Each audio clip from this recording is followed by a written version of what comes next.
Head of Sub-Office UNHCR Dama. Okay, what is it the UNHCR is doing for the refugees in the camp today? You look at me, not the camera. Okay.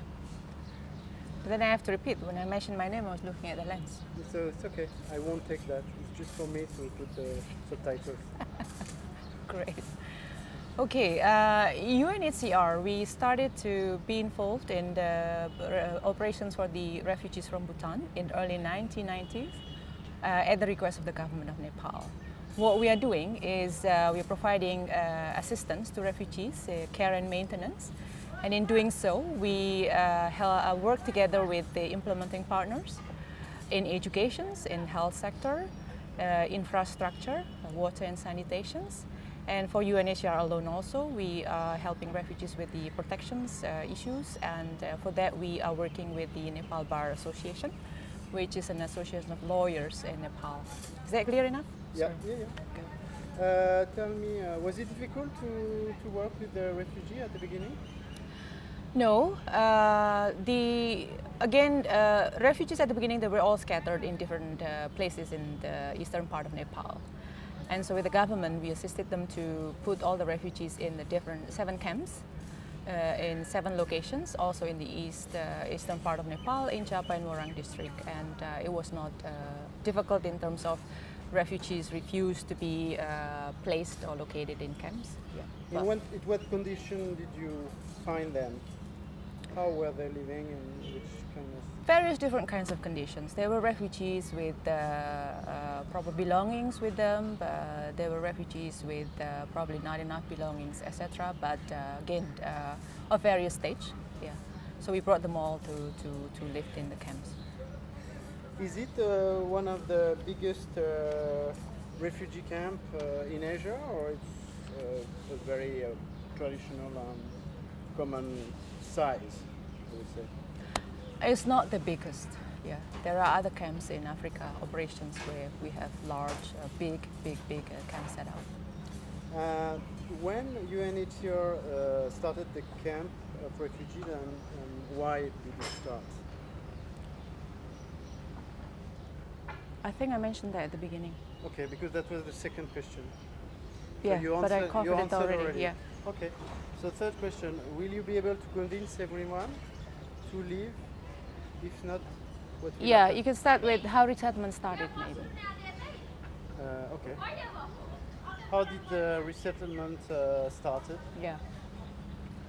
So we started with these operations in early 1990s.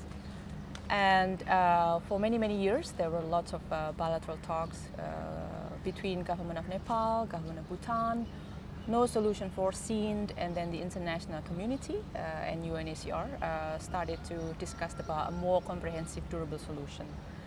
And so this resettlement, being one of the durable solutions, is being made available for refugees, and that was introduced in 2007. When the government of Nepal also adopted this resettlement as one of the durable solutions made available for refugees. So we started at the end of 2007, and we are delivering this resettlement program up until now. Okay. What is the criteria of resettlement? Yeah, resettlement basically it is for the refugees to decide themselves if they're interested in opting for resettlement or not. UNHCR will decide on their suitability to be referred to different resettlement countries. But one main principle that we safeguard is family unity. What do you mean? If they do have already a link in the resettlement countries, then UNHCR will try as much as possible to submit the applications of refugee families to these resettlement countries. But other than that, yeah, we just assessed on their suitability, and then they will just be referred to resettlement countries. Is it always easy to do this? Yes, generally speaking, yes. The resettlement countries, they give us different quota on how many refugees that they would like to get in terms of submissions, and so we will work on that. Once we receive the interest from refugees, UNHCR team will go to the camp. They will verify on the interest, and they'll get the consent of all the refugee families.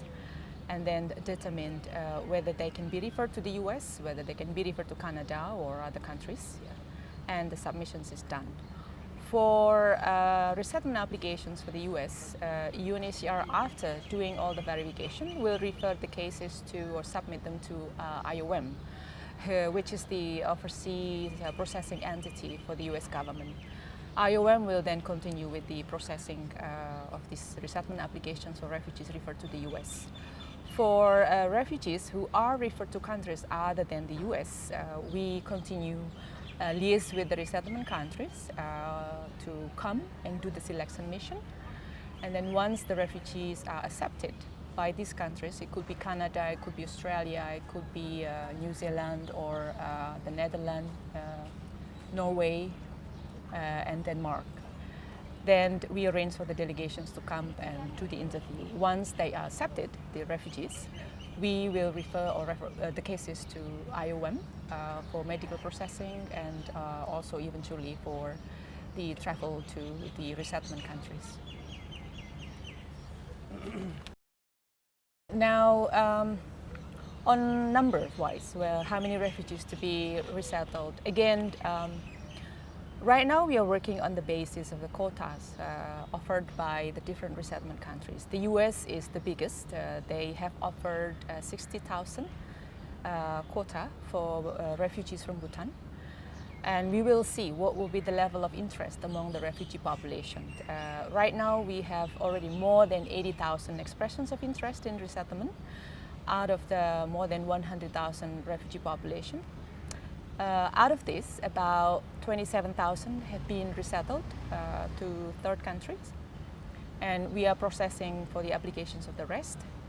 And we will basically have to see whether all refugees will be interested or not. This resettlement is again decided by the refugee themselves.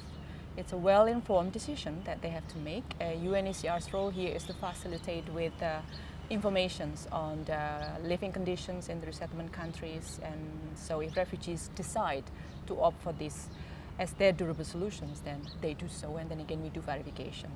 There might be also remaining refugee populations who are not interested in resettlement, and so for them, again, it's for us, UNHCR, to continue working and see whether or if or can and when we can find durable solutions for them. And we are hoping also that the support from the donor governments also